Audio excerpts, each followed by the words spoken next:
책을 사랑하는 모든 글로님들 환영합니다. 여기는 글로만나입니다. 오늘의 책은 초등 매일 습관의 힘이라는 책이에요. 초등교육 전문가 이은경 선생님을 비롯해 베테랑 교육 전문가 15명이 아이가 편안히 학교 생활하는 방법에 대해 다각도로 연구한 책을 준비했습니다. 책 맨 뒷장을 보니 이은경 선생님의 저서에 쏟아진 찬사라는 페이지가 있어 잠깐 소개해 드릴게요.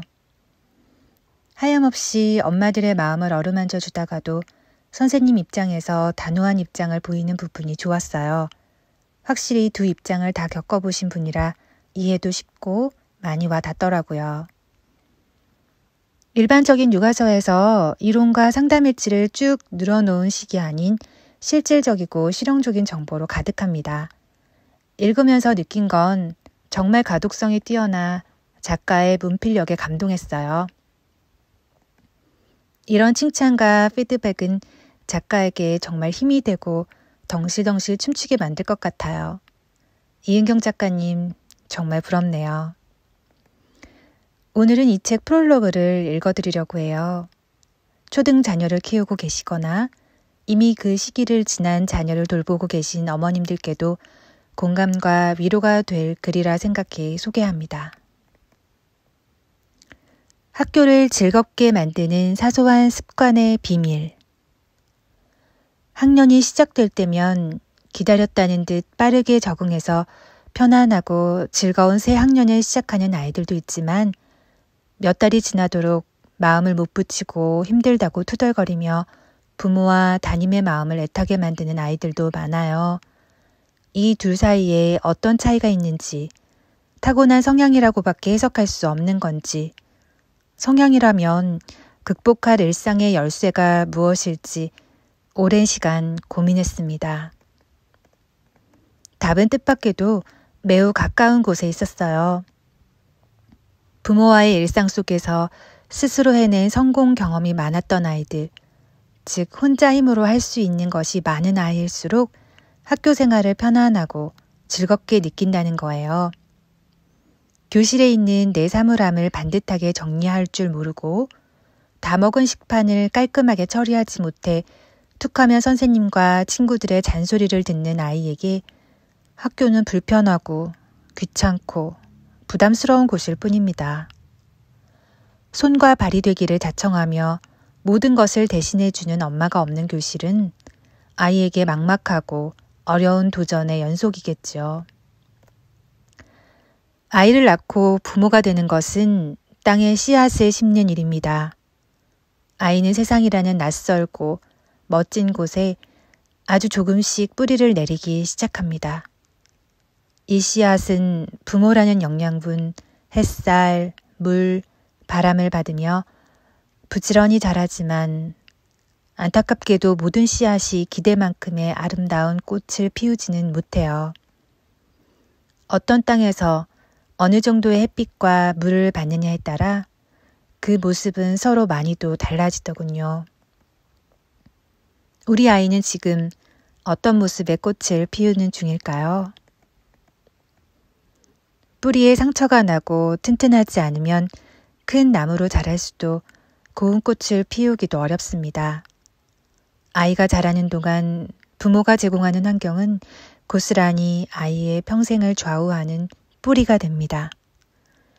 부모인 우리가 할 일은 아이가 조금도 흔들리지 않도록 양옆에서 온종일 매일 잡아주는 것이 아닙니다. 그렇게 자란 나무는 아무리 오랜 시간이 지나도 혼자 서지 못하니까요. 작은 바람에도 이내 흔들리고 말겠죠.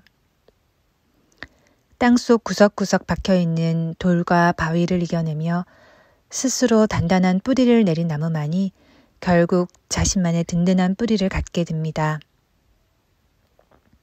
아이는 부모가 보내는 지지와 격려를 받으며 스스로 해내는 경험을 통해 자신의 판단을 믿고 하나씩 스스로 경험해 볼 용기를 키워갈 거예요.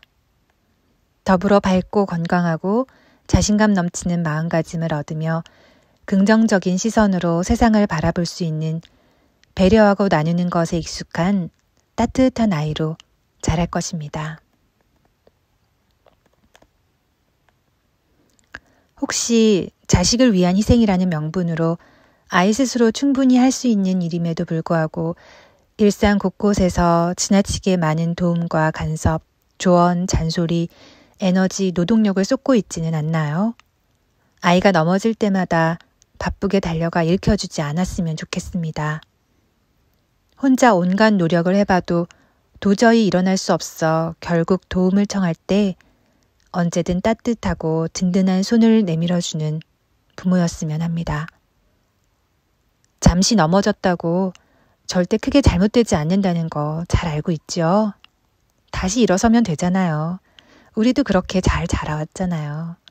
진심으로 내 아이를 믿고 혼자 해볼 기회를 주세요. 처음으로 선택권을 가지게 된 아이들은 호기심 가득한 얼굴로 시작하겠지만 아직 부족하고 서툴기 때문에 쉽게 그만두고 싶을 거예요. 이때 끝내 포기하지 않게 돕는 절대적인 힘이 바로 부모의 지지와 격려입니다. 아이 스스로 해내는 힘을 믿고 그 마음을 지키고 격려하며 사랑이라는 양분, 믿음이라는 물, 미소라는 햇살로 아이 곁을 지켜주세요. 조금 천천히 가더라도 바른 방향으로 갈 수 있다면 목표한 지점에 분명히 도달할 것입니다. 하고자 하는 열정과 제대로 된 방향이 있다면 언젠가 속도를 내고야 맙니다. 스스로 해내는 힘이 학교 생활에서 마주하는 공부, 운동, 친구나 담임 선생과의 관계, 단체 생활 등에서 점점 더 잘하는 아이로 성장할 수 있는 가장 큰 원동력입니다. 아이가 할 수 있는 일은 눈 질끈 감고 맡겨버리고 덕분에 얻게 된 시간과 에너지를 부모의 성장과 휴식에 맘 편히 쏟았으면 합니다. 온종일 아이 뒤치다꺼리 하느라 피곤한 일상은 이제 그만하자는 말을 전하고 싶습니다. 아이가 알아서 해낼 동안 여유롭게 쉬기도 하고 책도 보고 저녁 반찬도 고민하는 시간을 가져도 된다고 말하는 중이에요. 우리도 부모는 처음입니다. 부모라는 것이 이렇게 어렵고 복잡하고 헷갈리는 건 줄 정말 몰랐죠. 직장에서, 사회에서 유능하다고 인정받지만 부모가 된 우리는 왜 매 순간 쫓기듯 조급해하고 부족함에 허우적대고 기준을 잡지 못해 갈팡질팡할까요? 우리는 언제쯤 여유롭게 마음 편안하게 확신 속에서 아이를 키울 수 있을까요? 불안함에 힘들다면 아이의 뿌리가 깊고 단단하게 자랄 수 있도록 부모인 우리 자신의 마음을 먼저 단단히 잡아보세요. 누구나 흔들리지만 그 시간과 고민이 모여 단단하게 굳어진 땅을 만든다고 믿습니다. 가끔 지치겠지만 그럴 땐 또 잠시 쉬었다 가자고요. 코로나로 모든 것이 정지된 듯한 느낌이 드는 요즘이에요. 근로님들, 이럴 때일수록 우리 너무 불안해하지 말고 잠시 자녀와의 관계를 정리해보는 시간을 가지면 어떨까요? 내가 내려놓지 못하고 붙들고 있던 것들이 과연 우리 아이에게 꼭 필요한 말과 손길이었는지 한 번쯤 같이 점검해봐요. 오늘은 여기까지입니다. 글로 만나는 세상 모든 엄마와 아빠를 응원합니다. 고맙습니다.